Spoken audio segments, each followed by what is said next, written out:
Hello student, আজকে আমি তোমাদের পড়াবো হচ্ছে মহাভারত।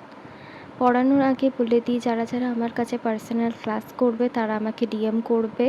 দেখো স্ক্রিনে একটা জিমেল আছে, সেখানেই ডিএম করবে, কমেন্ট করবে। যারা যারা প্রথম আমার ভিডিওটা দেখছো তারা লাইক শেয়ার সাবস্ক্রাইব করতে একদম ভুলবে না।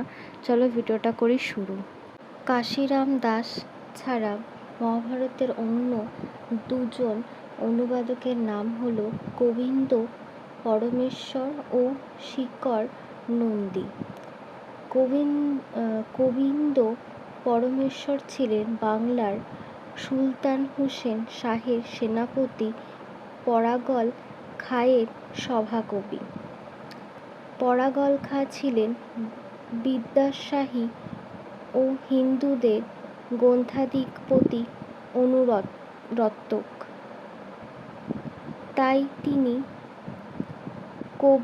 গোবিন্দ পরমেশ্বরকে ডেকে মহাভারতের এমন অনুবাদ করতে বলেন যা তিনি একদিনে শুনতে সমর্থক হন, আর সেভাবেই গোবিন্দ পরমেশ্বর মহাভারতের সংক্ষিপ্ত অনুবাদ করেন।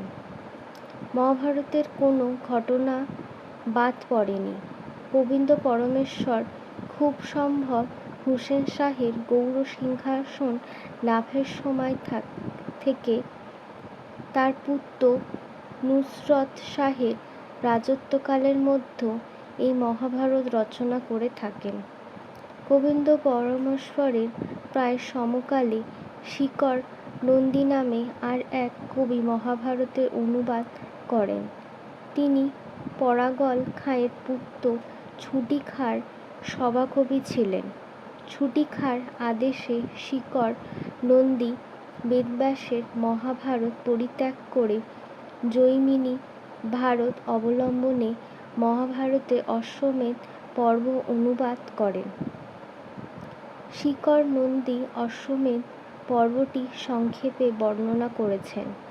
কবির রচনাভঙ্গি পরমেশ্বরের থেকে কিছু উৎকৃষ্ট, বিশেষত হাস্য পরিহাসের দিক থেকে শিকর নন্দী অশ্বমেধ পর্বটি বেশ সুপাঠ্য।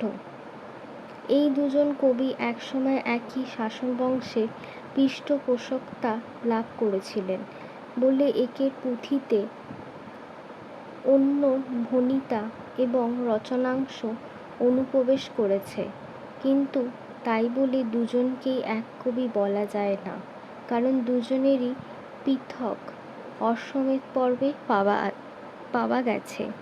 ভারত পাঁচালী কাশিরাম দাস অনুবাদ মূলত গ্রন্থ আনুমানিক 1604 খ্রিস্টাব্দ। মহাভারতের অনেকগুলি চরিত্র। কাশিরাম মূল মহাভারতের আদি পর্ব, সভা পর্ব, বন পর্ব ও বিরাট পর্বে খানিকটা রচনা করেছিলেন। কাশিরাম দাস মহাভারতের প্রথম 4 পর্বে মূল কাহিনীকে সংক্ষেপে বর্ণনা করেছেন।